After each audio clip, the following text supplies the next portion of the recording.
Yamna icham na moina kasu lorum dodi mande lotion mande di yam luba aduga moida yamna study to ba itare ko doctorate to bai type da ngasai PhD tana bai type da India gi politics engine jina PhD tana bai type da soin le ngone khalli ko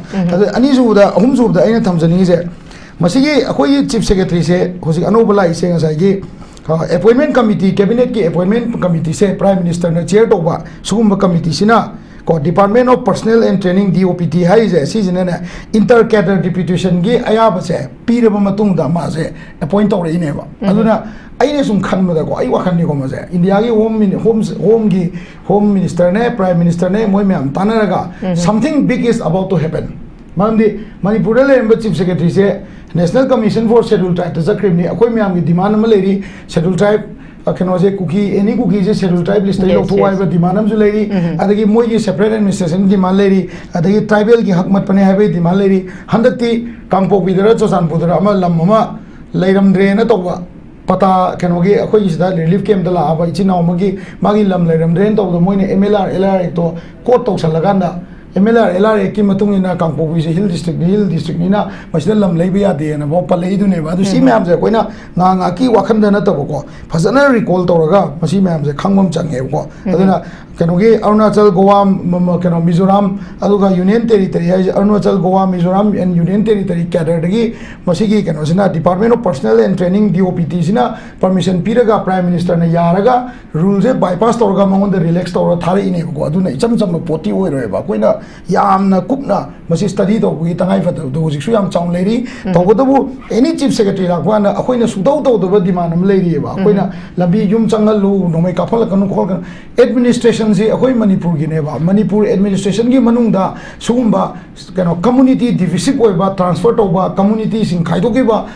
sakar gi post pai ba mi jing do aduga adu mayam do akoi hana gi mafam da stay to ro poro wa je sakar na peace por ka ta di masi poro wa je hana khoi takkadam ne moida adu ngamdraga mahoina akoi gi relief camp da leiba upai leijadra ba khulai pai jada ba government gi post pai da ba leidana ko mi low bu jing du adigi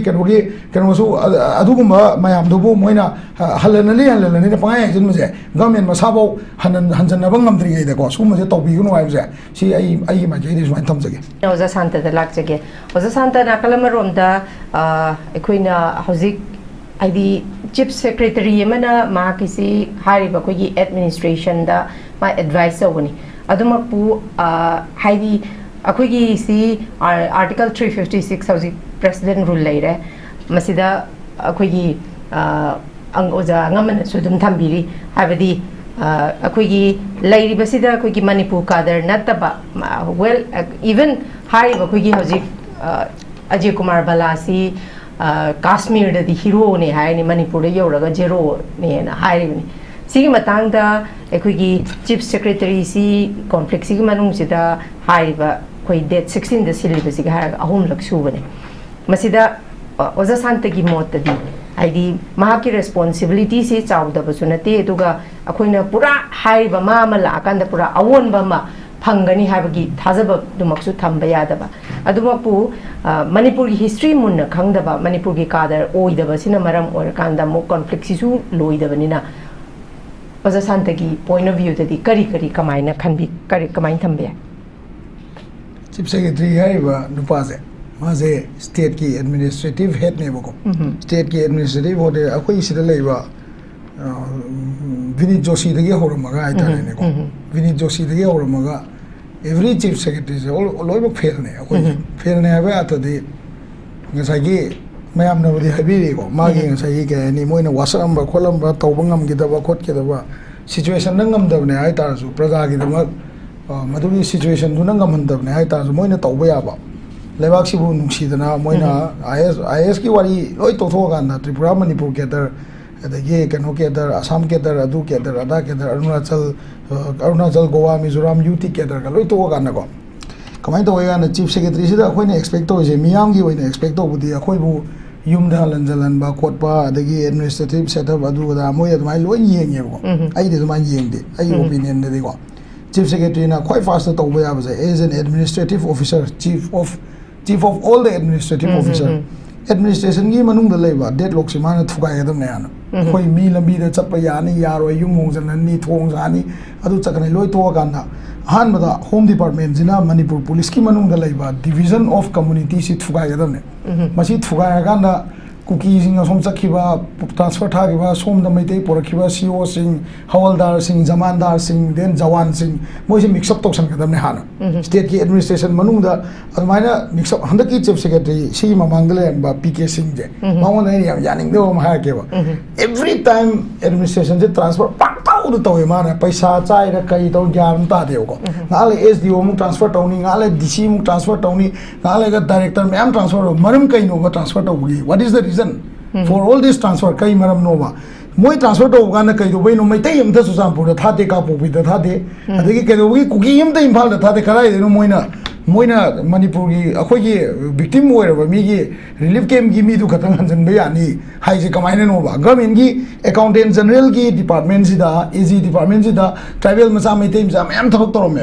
ko hoji adugi mo ang da mu education department na am to me rimstan health department na am to me si jing ge moina administration gi manung da kai re lai ba to masa na ngam za ba pot masa na soi to da loira ba khatsu khana roi da ba police department ko se CO mayam le ni da jamandar mayam masagi oina khanaroi do poto adu bau to ngam do moina kamai to dana relief camp gi mi mayam je kai da hanjal ni tang adu da deadline gi pisan na noi hanjal lo kai na lo u security pi ni oi roi da ne ba se oi roi da ko soi roi ba soi roi maram di moi masagi manung da ai gi fruit li fruit se kudam tra manga pan da ai kudam na noi phajan do na tro ai kudam noi thadok thamaga mi kudam pha ba chapi du adu ga ya du no ba oi roi da pone si ma hana thamjage ba ko administrative setup si hana clean do godam ne manung da leiba community division manipur administration gi manung da leiba community division je si hana loisan gadam ne si loira kan da nuai gadam ne ade huji NEET की परीक्षा से की result out तो रहेगा NEET की परीक्षा से allocation period मने वह गवर्नमेंट ना कहने की मतुंगी ना merit की मतुंगी ना को चौसानपुर ताऊ में हम ले रहे हैं चौसानपुर की कॉलेज से तंबे आवा medical अधिकी सीधा जेनिम्स से तंबे आवा then कहने वाला इसे administration problem आते नहीं बा से अधिकी कहने वाला रिम्स से तंबे आवा सी जिंगे हो जाएगी वो नसाइकी अकोई दे सेपरेट एडमिनिस्ट्रेशन पाम जिंगे ने चांसलर का मु गवर्नर द चिठी संदना होम दे संदना तोरम दे आई कम ना गवर्नर फाइल हम सोई ले मने मुझे अकोई इसी की मेरिट लिस्ट की मतुंगी ना कहने वाला सीधा तारबा अकोई की जेनिम्स रिम्स तारबा से अकोई चौसानपुर में तम जगह का है ना को चौसानपुर मेडिकल कॉलेज सुधा जनरल कोटा तो लोई मांगा सोंगी जो ST कोटा तो लोई मांगा ना अदुगी एडमिनिस्ट्रेशन की मनुंग द कायरी मुझे हाना chief secretary is suppose to look into the administrative breakup first मारे polite concise तो होंगे तुमने फजना मागी जगह तो शेबल होए काना मैं हम तो confidence ला खत्म नहीं हो अकोई मरी में ताले मुझे तो आई इंगजी चौसानपुर पोस्टिंग तारे ये कहाँ है को अरे असोमना करने की सोमदा अकोई की बताले हमने दी कुकी सिंह हलक पावरे अकोई चले मिनरे ये कहाँ माइन तो होगा खरे नुआ है तब CS वाले तुम बोन कौशल लगा नोई वाली सनौजो administration मतलब दी अंबाउ तो उधर न कहीं अकोई जो ऊबसी अकोई ने उरी जो part of the administrative failure to gatang way manipur administration je akoi praja mayam gi administration ne chief secretary gi lanai administration natte ba every community gi administration ne se aduna he is not supposed to keep on transferring maitai so ai da kai asomna kana chozambur gi transfer am da udi ne da gi du ama mo ude single transfer ma tolom de ba ado kai mo asomna kan lei mi do state ki manung se lei ba constitutional post में हमसे जैसा कि constitution ने empowered over state की gazette ने empowered over postings है सीधा administration setup से हाँ ना पुंजलन बगी मथौ तो every chief secretary से मागे हान बर रोल से सी हो एकदम नहीं बको सी तो बंगम दबाई ने मोई नान मणिपुर ठेचल उरी मणिपुर लोग तो ओली तो सी तो बंगम दबाई ने बको कई गुम्बा आधा कौमा सोंगाकन चपदा अदु लेबा थाना मैम दुदा मैथै प्लस कुकी ले मगदी लो दो इक्वली चलम मगदी मदुई पोतो मणिपुर आय पोतो लौथोपै तंगाई फतो तो सुलै ले रोय बा दु जगा दुदा अदु लैतबदगी थोइने बा तोन तोन एडमिनिस्ट्रेशन जे मोइना मनुंग थुगाइ रुदे तौरिने बा छि मा अंडरस्टैंड तौमिने जे को अदे सेकेंडली अकोइना नसागी हाना लेरंबा नसागी मिस्टर सिंह जे मा ट्रांसफर चक्रे जगा जे national commission for schedule tribe तने मा चक्रे जे को सी जे अकोइ मणिपुर कॉन्फ्लिक्ट सेगा माना ट्रांसफर चक्किबगा अमजिना हलकबगा अहुम से अखोई फजना कोरिलेट तौरगा फजना खंगा येंगदि यारोयबा अखोई मणिपुर की लेरिबा कॉन्फ्लिक्ट से कमाई तौगेदा याम थीना कॉम्प्लिकेटेड ओइबा कॉन्फ्लिक्ट ने मसी कॉन्फ्लिक्ट से करीगुंबा छत्तीसगढ़ दा लेबा ट्राइबल अदगी आंध्र प्रदेश दा लेबा ट्राइबल कर्नाटका दा लेबा ट्राइबल न खंग्रबा सेपरेट एडमिनिस्ट्रेशन सुमाइन तौर तालने गायने को नेक्स्ट स्लाइड लेबा सिंग सिन खंग्रबा अदोय तादि अखोई दी MP एनी गतने पार्लियामेंट नोंबंगम देखो बट देन छत्तीसगढ़ दी को पारगा अमतंग येंगो एमपी मापन तरा दी tribal वरंगनेबा schedule tribe वरंगनेबको Andhra Pradesh दसु ओइनेबसे अदगी नंगे झारखंड दसु ओइनेबा ट्राइबल लेबे जगह आतने से आदिवासी लेबे जगह आतने करीगुंबा इंडिया की पॉलिटिक्स सिदा मखोइना अखोई मणिपुर थोइबा कॉन्फ्लिक्शन ममित पांगथोरक्तना अखोई सिगुंबा सेपरेट एडमिनिस्ट्रेशन नत्र कयुंबा नक्सलाइट की खितंग लेथोगा अखोई ngरang साइलेंट ऑकिमना हाइदो अखोई की केबा टेरिटोरियल टीसीआई जमाना टेरिटोरियल काउंसिल वरंगनेबा टेरिटोरियल काउंसिल सिदगी अखोई खितंग तैदोगा अखोइना सेपरेट एडमिनिस्ट्रेशन पॉलिटिकल मूव अमा तौबई वानी न हाइरिदो करीगुंबा छत्तीसगढ़ कई ट्राइबल मैम तौरगदी मोई अखोई मोई एमपी तरा एमएलए तरा खतनी असोम नाकन मी निफुमा यांखई सुरमदोने तौरदी इंडिया दे चाव कोक सिक्पनेबको सिगी पोचे इंडिया खनबदा वखनी मणिपुर की कॉन्फ्लिक्ट से कहनीको इचम चमना मोइन कई लौरमदौदी मानदे लोसनबदी लूबा मोद स्टडी तब हाइतारेको डॉक्टरेट तौबई टाइप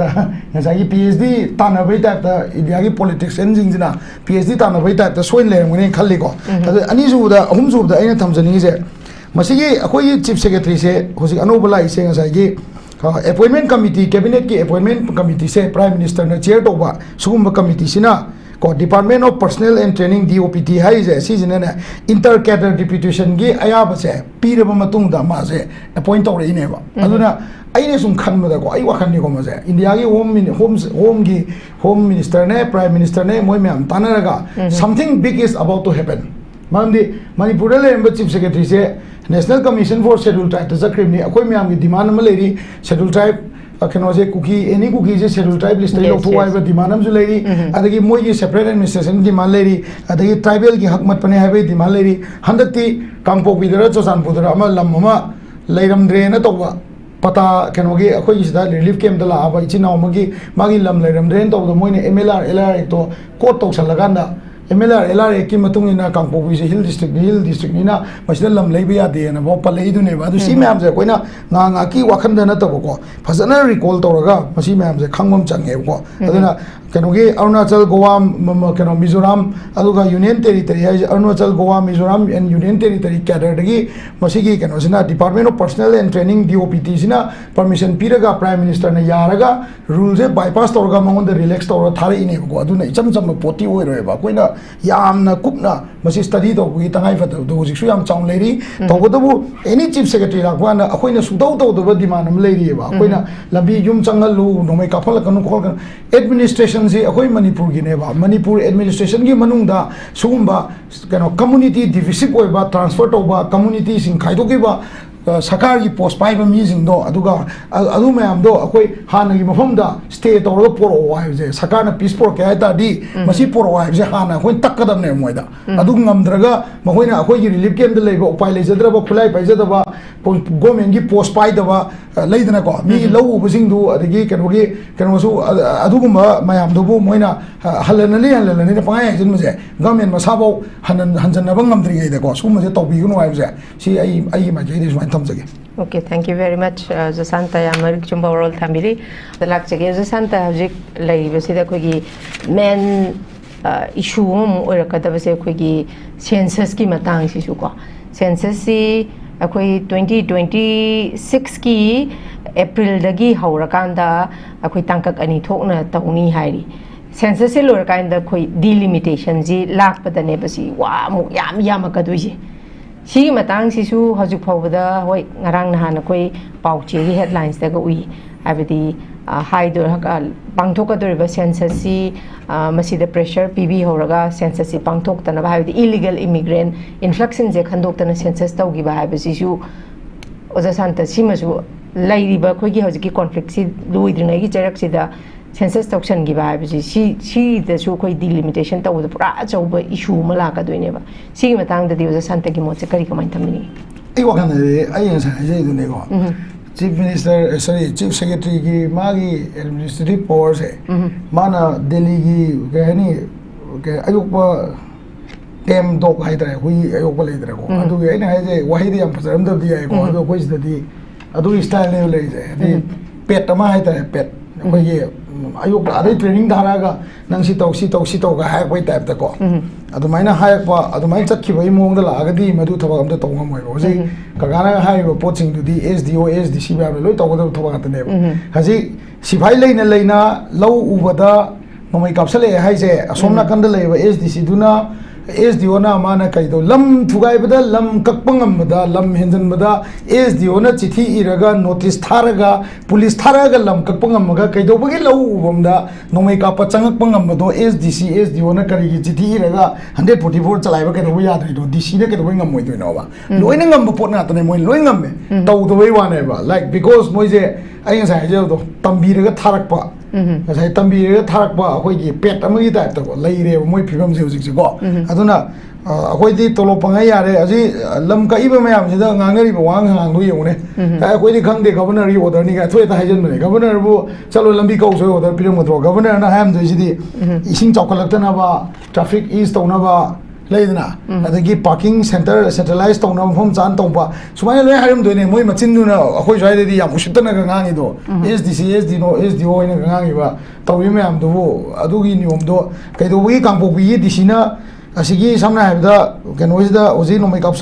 चनुंगी करी नोमै कापस लेजे अदुगी एसडीओ दुना करी मा ऑर्डर पिबा ngमोइ दो माय मखुत लेबा पोरनी मा सब डिविजनल मजिस्ट्रेट नि पीआर मनु माथि चावरजान माना चिठी बे माना नोटिस पी बे सिगी जगह सिदा दिसिना पूजा इलाम न तौसिदी केनोदा बिशेनपुर की दिसिदा मागी दा जॉइन कमिटी सेमना कोदना तौरगा हॉटलाइन नंबर थमना गाना सिदा चंग बे कोलोइ मा एसडीसी मैम इंस्ट्रक्ट तौगदमनी एसडीसी एसडीओ सिंग दे इंस्ट्रक्ट तौगदमनी सी जगह सिदा लौबदा अतोप मूवमेंट उरगदी से माना दिसिना दम इंस्ट्रक्ट तौबे आइबा सिगी जगह सिदा करिगुम्बा लौ उरिङैदा आर्म एंड एमुनेशन पाइबा नत्रगा मी सिबिया बा खुलाई पाइबा मूवमेंट लेरगदी मदु चलन लोइदमने ना खितंग इरांग लेबा 144 120 अदु अदा ने हेत ऑर्डर थोइसिदी अदु कै गिचिंग दे थोप ngमद्रिनो मोय एसडीसी एसडीओ मैम कै दो लेगे सिमा नंबर 1 लेरे को अदुना आई हाइजेनी दी टेम तौरबा ट्रेनिंग बीरगा थारकपा युम संगना मी दौना तौरकनो सिने कोइ आइनिंग इसे को याम फजना माई मागी रूल लेब फोटो चलाई बिरो वेरेस सिदा तौबा यारगा आदा कमाय याद्रिनोबा मिगी जगह दो को लौ उबमदा ऑक्युपाई तोसन गिबदो एसडीसी एसडीओ सिंग दुना सिपाई सिंग चलो मोइना नोटिस थारगा ए कइनो सीआरपीएफ दमा मुइना अंदा लंबी कपदा सीआरपीएफ तौदना हाँ दमा मुइ कमाई पी सिक्योरिटी नो मणिपुर पुलिस का तन तेबा अमाइना लौ उबमदा मी चप्प मतमदा खुलाई पाइबा मूवमेंट लेरे हाई तागदी एसडीओ सिंग दुना नतगा डीसी सिंग दुना हाइबा ngमद्रि कइनो आई ngसा हाइजब दुने चीफ सेक्रेटरी ना एडमिनिस्ट्रेशन जे कांगपोकपी अदगी इम्फाल वैली बिष्णुपुर एना खाइदोब्रा हाइबा याम चाव चिंगनाबम लेबा हादि मरमदि कइनो गांदा इम्फाल वेस्ट की डीसी ना माना तौबंगम एक्टिविटी दो चामाना ना कांगपोकपी डीसी ना चामाना तौंगम मोइदो तामो अदु तौबंगम मतारगदी करी मरमगी बिशेनपुर की डीसी ना तौबंगमगा असोंगी डीसी ना करी माय मूवमेंट दो खुलाई पाइबा मयाम खुलाई फाबदा ओइगरा अमदा ओइगरा मास कोम्बिंग दो ओइगरा से फॉर एग्जांपल नोमै कापम ना चेन ग्रेन खालसेबा लिताना नोमै कापम मे दो मथा काखला चक्रेन खालसेबा असोमना कंददी एसडीसी लेता जालो असोम दे डीसी लेता जालाबा अदुगी ऑर्डर दो कनाना पिदोइनोबा एसपी ना तौरंगा आइद्रो SP has always work under DC administration मखादने तौनरी सिंजे अदु सी मैम जे कोइना यामना एडमिनिस्ट्रेशन की पोट याम टेक्निकली कोन स्टडी बजन तौरगा फजना खंगा मूव तो होय बम चंगे बको सिबे लेजरे अगी सेकेंडली हुजिकी अखोई की केनोजिना नसाई कहनी कोई की केनोजिदा को केनोसे सेंसस की मतंग लागा नदी को 1951 की उसे 1951 की सेंसस त याव बमी जिंग दो सिगी जे सेंसस तो मतम दा 2027 सेंसस से 26 27 तो कांदा 1950 का 51 सेंसस द लेब मी सिंग जिगी Anouba sida leiba 2027 की सेंसस त लेब जिंग मोई फैमिली ट्री तीदना सेंसस सुदो तो रोइदमने सुदो तो लोइदमने 1951 की मी दो 51 61 71 81 91 2021 सही यांखै 1951 द लास्ट पोक मी जिंग दो 51 की सेंसस त ताग्रबा बेबी जिंग दो को 50 इयर्स अदु मतुंग ngasi kaigumba 1951 की मतुंग द थोलकबा सिगी मीजिदा को करिगुम्बा सही दो चाना दो याउता गदी मदुदी फैमिली ट्री दो फाइंड आउट तौगदमने फैमिली ट्री थीदना सेंसस तौबजे मणिपुर सुगाय रोय हाबजे अखोय मैम मानरगा चटमिनबम चंगेबो सिमा लेरे देन सेकेंडली अमु अखोय की तौदरिबा 2027 सेंसस सिना मणिपुर की पॉलिटिकल फ्यूचर लेप्तोइनेबा whether we will be dominated by illegal immigrants